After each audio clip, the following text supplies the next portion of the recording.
If you sell products online, then your product descriptions could either be making you money or costing you money. Today, I'm sharing 6 tips to keep in mind when writing out your product descriptions that can apply to any industry. So watch to the end of this video to learn how to write product descriptions that drive sales.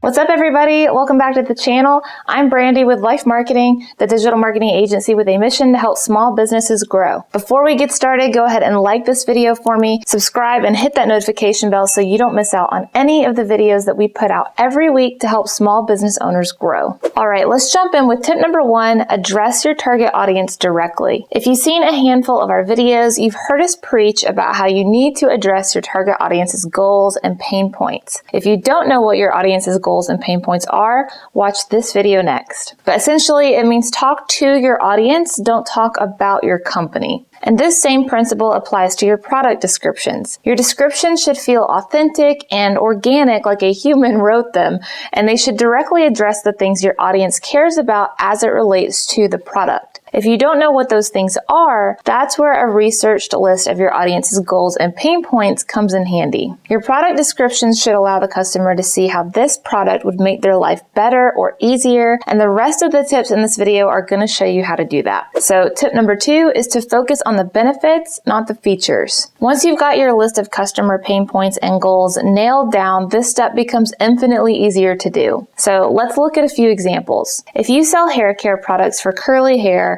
instead of talking about how lightweight the product is or how it comes with a special applicator, talk about the benefits. In this case, it could be how it makes your curls light and bouncy without that crunchy, scrunched feeling, or how it enhances your natural curls while minimizing frizz. This language focuses on the benefit or end goal the customer is trying to achieve with your product instead of talking about the product itself. Let's look at another example using a cookware set that caught my eye recently. Caraway is a company that offers cookware, bakeware, and linens, and their cookware set in particular has been really taking off this year. Let's look at their product description for their most popular cookware set. Ditch the chemicals with Caraway's ceramic-coated cookware. Our complete set has everything you'll need for healthy cooking in your kitchen, staying organized with both our pot and lid holders and looking good while doing so. So right off the bat, this addresses 3 things that I care about when it comes to my kitchen: using safe, toxic-free material, a clean, organized kitchen, and a beautiful kitchen, aka aesthetics. Now, you'll see in their product description, they actually have a separate section for features and free of, which in this case, and in a lot of e-commerce cases, I think is really smart, and we'll talk more about why in a second. But I think it's important to note that they don't lead with oven safe up to 550 degrees or free of PTFE in the description box. They lead with customer-oriented benefits. All right, now let's get into tip number 3, be informative. Once you've gotten their attention with an opening line or hook that directly addresses your customer's needs, you need to give them more information. Use this space to preemptively tackle any objections they may have and answer FAQs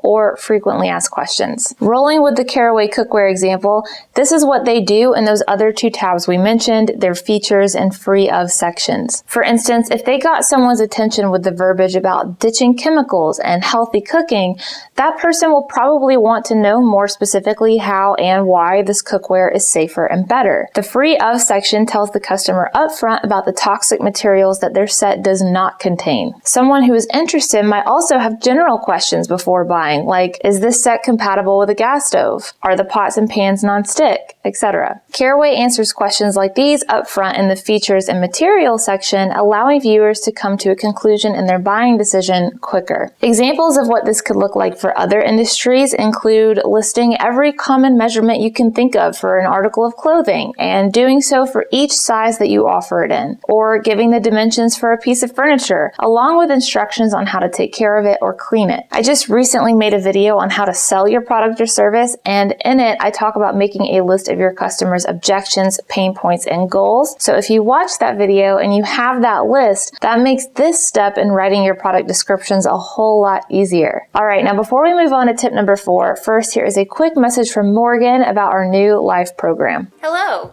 We just helped a small business make over $1.5 million through Facebook advertising. After managing millions of dollars of ad spend for thousands of small businesses and creating thousands of social posts to help businesses connect with their customers, we know how to get results. And we want to help small businesses get results too. So we've decided to give away our knowledge, learning experiences, resources, tools, and feedback to help you achieve results for your digital marketing efforts. If you want to learn the blueprint for success, the best practices from some of the fastest growing companies in the world, get access to all the tools you'll need, and get live expert guidance from yours truly, stop what you're doing and sign up for our coaching program today. All right, tip number 4 is to use descriptive language. When you're selling something online, customers cannot see the item in person. So your product description needs to use vivid, descriptive language that allows the person to fully envision what the product looks like, feels like, smells like, etc. This will look different depending on what industry you're in and what it is exactly that you're selling, but just think of what people would do with the product if they could see it in store before purchasing. For example, if you sell candles, the first thing people would do in store with it is smell it, right? So if they can't do that, your description needs to replace that sense for them and tell them in beautiful detail exactly what your candle smells like. This candle company, for example, is Charleston based and names its candles after the different areas in Charleston. They have a menu bar at the top that allows you to go straight to a candle by the scent category, and each candle label contains the 3 keynotes. Like this one, for example, is called Folly Beach,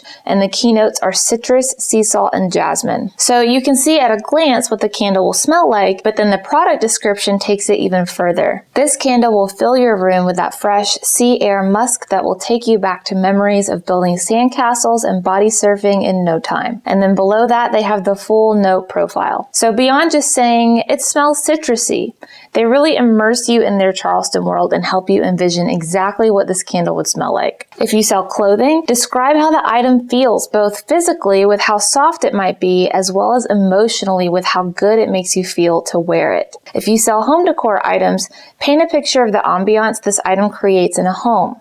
No matter what industry you're in, if you sell products, you can and should find a way to include figurative language in your product descriptions. Just be sure when you're crafting these visually driven descriptions, you don't want to exaggerate or describe things in a way that's not necessarily true. 50% of online shoppers have returned the products they purchased, stating the reason was that the goods did not match the descriptions. So be descriptive, but be equally accurate in your product descriptions. All right, tip number 5 is a short and easy one. Make it easy to read. I've said this before on our channel, but people will not read a massive block of text. So space out your sentences well, keep them short, and get to the point sooner rather than later. This will help your customers skim through your product descriptions faster and easier to get the information they need, giving them another positive interaction with your brand. All right, and then lastly, tip number 6 is to use keywords for SEO. SEO stands for search engine optimization, and it's the all-encompassing word for all the things you can do to help your website rank higher in the Google search results. So for instance, going back to the Caraway cookware set from the beginning, if someone typed in non-toxic cooking pan on Google, Caraway would want their website to be the first search result that person sees on Google. SEO is the process that helps you achieve that. Now, we have an entire playlist dedicated to SEO, so if you're brand new to it, I'd start with that playlist because there is a lot to unpack within SEO that I am not going to get to in this video. But when talking about product description specifically,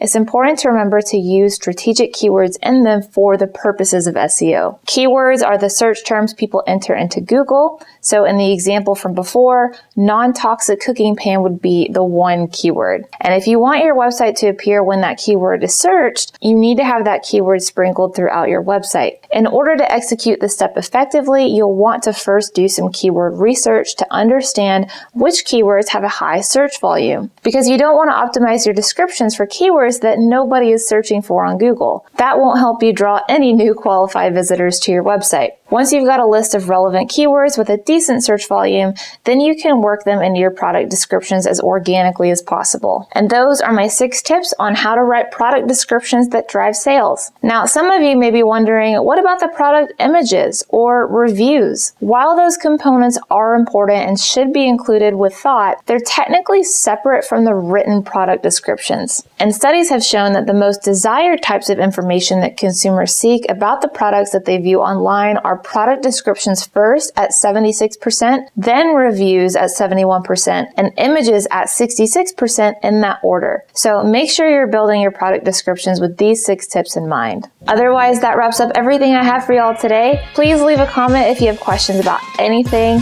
Like, subscribe, and hit the notification bell before you go, and I will see you in the next episode.